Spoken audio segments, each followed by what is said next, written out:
Hello friends, Archana ಕಲಾ ಸಂಹಿತ YouTube ಚಾನಲ್ಗೆ ಸ್ವಾಗತ. ಇವತ್ತು ನಾವು ತುಂಬ ಪ್ರಸಿದ್ಧವಾಗಿರುವಂಥ ಒಂದು ಬೆಟ್ಟಕ್ಕೆ ಹೋಗ್ತಾ ಇದ್ದೀವಿ. ಅದು ಬಿಳಿಗಿರಿ ರಂಗನ ಬೆಟ್ಟ. ಈ ದೇವಸ್ಥಾನ ಚಾಮರಾಜನಗರ ಜಿಲ್ಲೆ ಯಳಂದೂರು ತಾಲೂಕಲ್ಲಿದೆ. ಬೆಂಗಳೂರಿಂದ BR ಹಿಲ್ಸ್ಗೆ ಹೋಗಬೇಕಂದ್ರೆ 170 ಕಿಲೋಮೀಟ್ರ್ ಆಗುತ್ತೆ. ಹಾಗೆ ಮೈಸೂರಿಂದ 80 ಕಿಲೋಮೀಟ್ರ್ ಇದೆ. ಮೈಸೂರಿಂದ BR ಹಿಲ್ಗೆ ಡೈರೆಕ್ಟ್ ಬಸ್ ಕೂಡ ಇದೆ. ಆದರೆ ನಮಗೆ ಬಸ್ ಮಿಸ್ ಆಗಿರೋ ಕಾರಣ ಯಳಂದೂರಿಗೆ ಬಂದು ಅಲ್ಲಿಂದ BR ಹಿಲ್ಸ್ಗೆ ಬಂದ್ವಿ. ಯಳಂದೂರಿಂದ BR ಹಿಲ್ಸ್ಗೆ 23 ಕಿಲೋಮೀಟ್ರ್ ದೂರ ಇದೆ. ಈ ಬೆಟ್ಟವನ್ನು ದೂರದಿಂದ ನೋಡಿದಾಗ ಬೆಳ್ಳಿ ಮೋಡಗಳು ಅಂದರೆ ಬಿಳಿ ಮೋಡಗಳಿಂದ ಕವರ್ ಆಗಿರುತ್ತೆ. ಇದನ್ನ ಬಿಳಿಗಿರಿ ರಂಗನ ಬೆಟ್ಟ ಅಥವಾ ಬಿಳಿಗಿರಿ ಬೆಟ್ಟ ಅಂತ ಕೂಡ ಕರೀತಾರೆ. ಇಲ್ಲಿ ದೇವಸ್ಥಾನದ ಟೈಮಿಂಗ್ಸ್ ಹಾಕಿದ್ದಾರೆ ನೋಡಿ. ಬೆಳಿಗ್ಗೆ 7ರಿಂದ ಮಧ್ಯಾಹ್ನ 2 ತನಕ ಮತ್ತೆ ಸಂಜೆ 4ರಿಂದ 8 ತನಕ ಓಪನ್ ಇರುತ್ತೆ. ಪೂಜೆ ಮಾಡಿಸ್ಬೇಕು ಅಂದರೆ ಇಲ್ಲೇ ಹೂವು, ಹಣ್ಣು, ಕಾಯಿ ಕೂಡ ಎಲ್ಲ ಇಲ್ಲೇ ಬೆಟ್ಟದಲ್ಲೇ ಸಿಗುತ್ತೆ. BR ಹಿಲ್ಸ್ಗೆ ಹೋಗೋಕ್ಕೆ 2 ಮಾರ್ಗಗಳಿದೆ. ಒಂದು ಚಾಮರಾಜನಗರ ಕಡೆಯಿಂದ ಹೋಗ್ಬೋದು, ಅಲ್ಲಿಂದ 44 ಕಿಲೋಮೀಟ್ರ್ ಆಗುತ್ತೆ. ಇನ್ನೊಂದು ಯಳಂದೂರಿಂದ ಕೂಡ ಹೋಗ್ಬೋದು. ಚಾಮರಾಜನಗರ, ಮೈಸೂರು ಮತ್ತು ಯಳಂದೂರಿಂದ ಡೈರೆಕ್ಟ್ ಬಸ್ಸಸ್ ಕೂಡ ಇಲ್ಲಿಗಿದೆ. ಬಿಳಿಗಿರಿ ರಂಗನ ಬೆಟ್ಟಕ್ಕೆ ಬಂದ ಮೇಲೆ ದೇವಸ್ಥಾನ ತಲುಪಕ್ಕೆ 2 ಕಡೆಯಿಂದ ಹೋಗ್ಬೋದು. ಕಾರು ಅಥವಾ ಓನ್ ವೆಹಿಕಲಲ್ಲಿ ಬಂದಿದ್ರೆ ರೋಡ್ ಮುಖಾಂತರನೇ ಹೋಗ್ಬೋದು, ಇಲ್ಲ ಅಂದರೆ ಮೆಟ್ಟಿಲು ಹತ್ಕೊಂಡು ಕೂಡ ಹೋಗ್ಬೋದು. ಈ BR ಹಿಲ್ಸಲ್ಲಿ ನೆಲೆಸಿರುವಂಥ ಈ ರಂಗನಾಥ ಸ್ವಾಮಿ ದೇವಸ್ಥಾನವನ್ನು ದಕ್ಷಿಣ ತಿರುಪತಿ ಅಂತ ಕೂಡ ಕರೀತಾರೆ.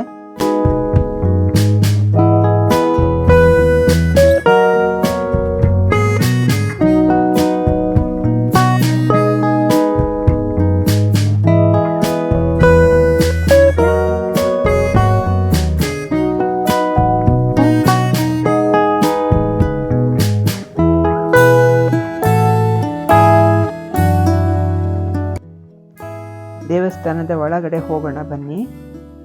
ಇಲ್ಲಿಗೆ ರೈನಿ ಸೀಸನು ಅಥವಾ ವಿಂಟರ್ ಸೀಸನಲ್ಲಿ ಬಂದರೆ ತುಂಬ ಚೆನ್ನಾಗಿರುತ್ತೆ. ಯಾಕಂದರೆ ಬೆಳಿಗ್ಗೆ ಮತ್ತು ಸಂಜೆ ಈ ಬೆಟ್ಟ ಪೂರ್ತಿ ಮಂಜಿನಿಂದ ತುಂಬೋಗಿರುತ್ತೆ.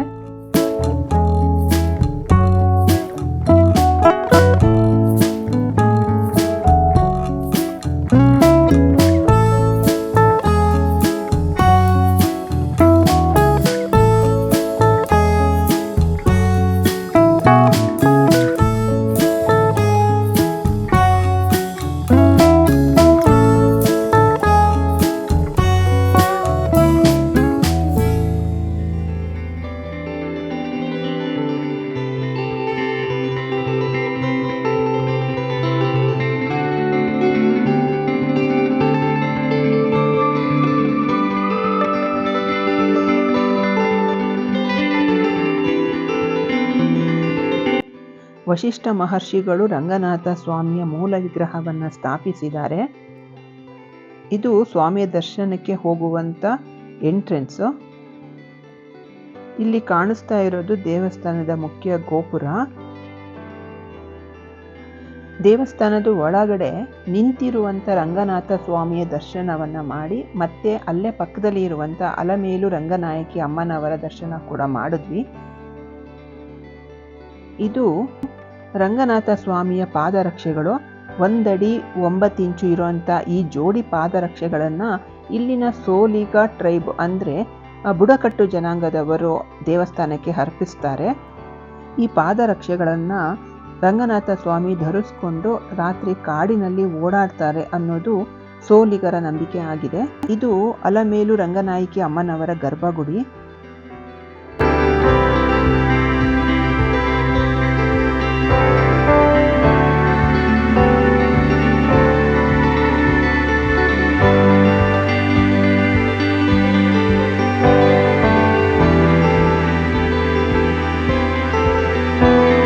ರಂಗನಾಥ ಸ್ವಾಮಿ ಮತ್ತು ರಂಗನಾಯಕಿ ಅಮ್ಮನವರ ದರ್ಶನ ಮಾಡಿಕೊಂಡು ನಾವು ಹೊರಗೆ ಬಂದ್ವಿ.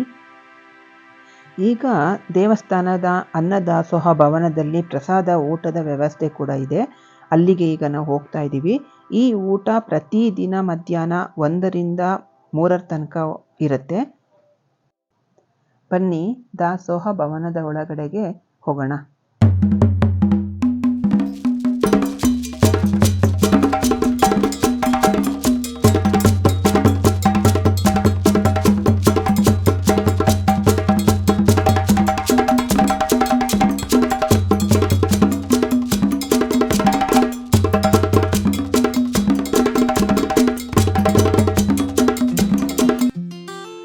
ನಾವೆಲ್ಲ ಪ್ರಸಾದ ಊಟ ಮುಗಿಸ್ಕೊಂಡು ಬಿಳಿಗಿರಿ ರಂಗನ ಬೆಟ್ಟದಿಂದ 18 ಕಿಲೋಮೀಟರ್ ದೂರ ಇರುವಂಥ ಕೇಗುಡಿ ಜಂಗಲ್ ಸಫಾರಿಗೆ ಹೋದ್ವಿ. ಕೇಗುಡಿ ಅಂದರೆ ಖ್ಯಾತ ದೇವ ಗುಡಿ ಅಂತ.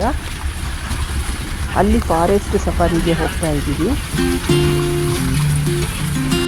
ನಾವು ಹೋಗುವಾಗ ಸ್ವಲ್ಪ ಮಳೆ ಕೂಡ ಬರ್ತಾ ಇತ್ತು. ಸಫಾರಿಗೆ ಜೀಪಲ್ಲಿ ಕರ್ಕೊಂಡು ಹೋಗ್ತಾರೆ. ಅದಕ್ಕೆ ಒಬ್ಬರಿಗೆ 450 ರೂಪಾಯಿ ಟಿಕೆಟ್ ಕೂಡ ಇರುತ್ತೆ. ಇದು ನೋಡಿ ಸಫಾರಿಗೆ ಕರ್ಕೊಂಡು ಹೋಗುವಂಥ ಜೀಪ್ಗಳು ಇದು. ಇಲ್ಲಿ ಕುಡಿಯೋಕ್ಕೆ ಟೀ ಕೂಡ ಸಿಗುತ್ತೆ. ಇಲ್ಲಿ ಸಫಾರಿಗೆ ಟೈಮಿಂಗ್ಸು ಬೆಳಿಗ್ಗೆ 6ರಿಂದ 8 ಮತ್ತು 4ರಿಂದ 6:30 ಅಂತ ಇದೆ. ಆದರೆ ಇದು ಕೆಲವು ಸಲ ಚೇಂಜ್ ಆಗುತ್ತೆ. ವೆದರ್ ಕೂಡ ತುಂಬ ಚೆನ್ನಾಗಿತ್ತು. ಅದ್ಭುತವಾಗಿರುವಂಥ ಈ ನೇಚರ್ನ ನೋಡಬೇಕಂದ್ರೆ ಈ ಸಫಾರಿಗೆ ಖಂಡಿತ ಬರಲೇಬೇಕು. ಬನ್ನಿ ಈಗ ನಮಗೆ ಯಾವ ಪ್ರಾಣಿಗಳು ಸಿಗುತ್ತೆ ಅಂತ ನಾವು ನೋಡೋಣ. ಈ ಕಾಡಲ್ಲಿ ಆನೆ, ಚಿರತೆ, ಹುಲಿ, ಜಿಂಕೆ, ಸಾರಂಗ ಮುಂತಾದ ಪ್ರಾಣಿಗಳು, ಪಕ್ಷಿಗಳು ತುಂಬ ಇದೆ. ಹುಲಿಗಳು ಜಾಸ್ತಿ ಇರೋದ್ರಿಂದ ಟೈಗರ್ ರಿಸರ್ವ್ ಅಂತ ಹೆಸರಿದೆ. ಆದ್ದರಿಂದ ಎಲ್ಲಿಂದ ಅಲ್ಲಿ ನಾವು ಕೆಳಗಡೆ ಅಂದರೆ ಜೀಪಿಂದ ಕೆಳಗಡೆ ಇಳಿದು ಫೋಟೋ ತಗೋತೀನಿ, ವಿಡಿಯೋ ಮಾಡ್ತೀನಿ ಅಂತಂದರೆ ಖಂಡಿತ ಸಾಧ್ಯ ಇಲ್ಲ. ಒನ್ ಡೇ ಟ್ರಿಪ್ಪು ಅಥವಾ ವೀಕೆಂಡ್ ಟ್ರಿಪ್ ಮಾಡಬೇಕಂದ್ರೆ ಇಲ್ಲಿಗೆ ಖಂಡಿತ ಬರಬಹುದು. ತುಂಬ ಚೆನ್ನಾಗಿದೆ ಇಲ್ಲಿನ ಪರಿಸರ.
ಕಾಡು ಇದ್ದರೆ ನಾಡು ಅಂತ ಹೇಳ್ತಾ ಈ ವಿಡಿಯೋವನ್ನು ನಾನು ಮುಗಿಸ್ತಾ ಇದ್ದೀನಿ.